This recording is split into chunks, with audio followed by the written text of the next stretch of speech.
Infra से हम लोग शुरुआत करते हैं। ये आईपीओ आने जा रहा है तो इसकी डिटेल्स हम लोग आपके सामने स्क्रीन पर पेश करते हैं। देखिए आईपीओ की जो ओपनिंग कब खुलने जा रहा है, 20 मार्च को खुलने जा रहा है। क्लोजिंग 25 मार्च को होगी क्योंकि बीच में सैटरडे संडे पड़ रहा है तो इतने दिन का गैप देखने को मिल सकता है आपको। शेयर जो क्रेडिट होंगे डीमैट में वो करीब 27 मार्च को होते हुए देख सकते हैं।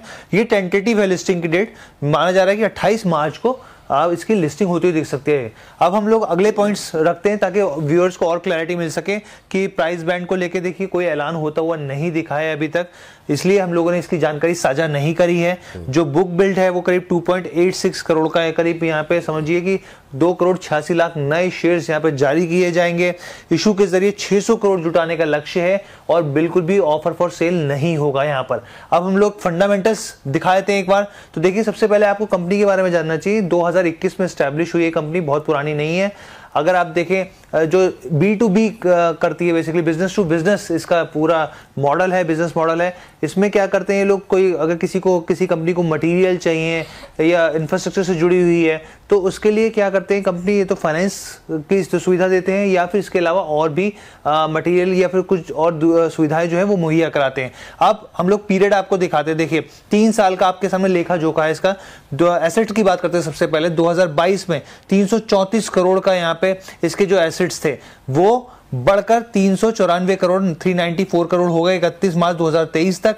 उसके बाद ये बढ़ते बढ़ते यहाँ पे करीब 500 करोड़ के आसपास 31 मार्च 2024 तक एसेट्स, यानी कि एसेट्स में बढ़ोतरी देखने को मिल रही है। अब हम लोग रेवेन्यू की बात करते हैं। यहाँ पे रेवेन्यू के मोर्चे पर अगर आप देखें तो 453 करोड़ से यहाँ पे देखने को मिला था 2022 में, उससे बढ़कर फिर 754 करोड़ हुआ और 2024 में 31 मार्च तक 702 करोड़ पे पहुंच गया।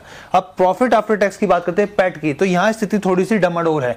कैसे डमाडोल है तो देखिए आपके सामने 2022 तक नेगेटिव था, यहाँ पे करीब 6.5 करोड़ के आसपास था। उसके बाद 2023 आया मार्च 31 मार्च 2023 तो ये बढ़कर 15 करोड़ हो गया और अब 31 मार्च 2024 तक ये प्रॉफिट आफ्टर टैक्स माइनस में 17 करोड़ हो गया, यानी कि नुकसान यहाँ पे साफ तौर पे झेलने को मिल रहा है। अब नेटवर्थ की बात कर लेते हैं। 140 करोड़ नेटवर्थ 2022 में थी, वहां से वो गिर गई 2023 में 104 करोड़ की हो गई और अब 141 करोड़, यानी कि 2022 में जहां पे शुरू हुए थे वहीं पहुंच गए।